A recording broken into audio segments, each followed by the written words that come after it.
Hello everyone.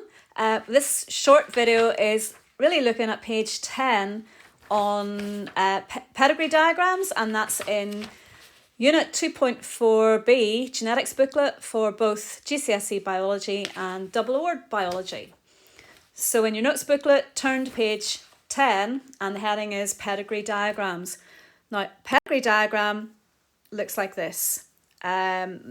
Now, the diagram in the middle there, it's really, you might have seen something like that in, who do you think you are? Any kind of ancestry or family tree type literature or program. So at the top here, I'm going to point out a few things. At the top here, we've got the oldest people, and then their children, and then their children. So in this, we've got 3 generations. So number 1, individual number 1, if we look there, circles are females, males are squares, there's mother, female, another male. So if they're shaded in, it means, in this case, we're looking at tongue rolling. Shaded in means that they're non-rolling. If they're white circles or squares, white circle means that they can roll their tongue and they're female. If it's a square, it means that they can roll their tongue and they're a male. So at the top here, as we've said, individual 1 is a circle, so it's a female and she can't roll her tongue. Whereas her husband or her partner here is individual 2 and he's a man, he's a square and he's a rolling male. So the squares generally represent males, but in an exam they might give you a diagram like this, but they would always tell you, always give you some kind of key at the side there. You don't need to remember which is which. Now, in biology questions and exam questions, usually they're looking at inheritance of some kind of condition or some kind of characteristic. Now, in an exam, they would have given you a little bit of information about tongue rolling, or maybe expected you to remember the facts about tongue rolling, and they would tell you what letter represents the rolling gene or the non-rolling gene. Now, we've used different letters in the past, but for now, we're going to let big R represent the allele for tongue roller and little r, because if you think back, non-rolling is recessive, so it's the smaller letter, the lowercase letter, and that's non, I suppose maybe rolling, up there. And obviously that capital R is the dominant one, and the small r is recessive.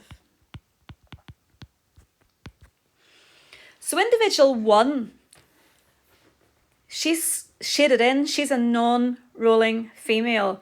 So non-rolling is small r. We know that she has at least one small r, but in fact, it's the recessive condition. So if we think of the possible outcomes,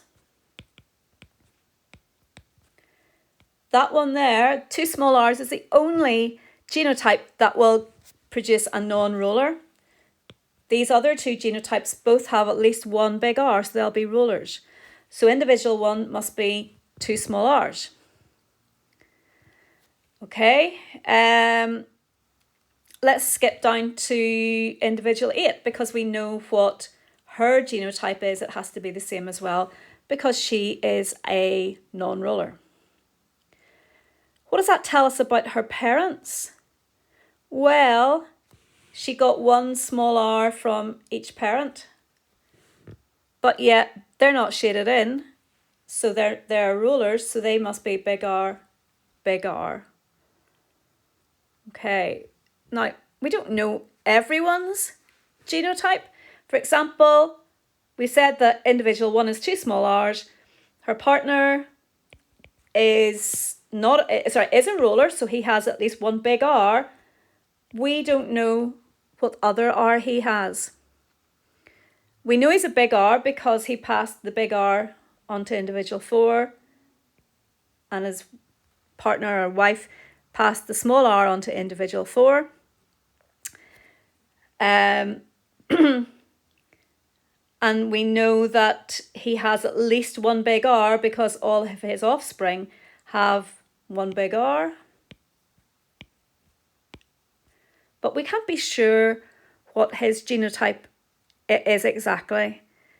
There is a chance that he's big R, or he's big R, small r. We don't know. You might assume he's big R because he doesn't have any non-roller children, but you can't be certain of that. The only way you could test is to do a back cross, and we talked about that last week, but you don't do back crosses on humans. You don't get a human to breed with another human just to find out what their offspring are. So we'll never know what his is. Okay. Right, so that's what a pedigree is. You have got a few minutes, take a few minutes, answer the questions on page 10, and then we'll check our answers later. So get your answers written down, take a photograph and convert to PDF or use Adobe Scan or something like that, upload it, and then we can check the answers later on. Okay, bye.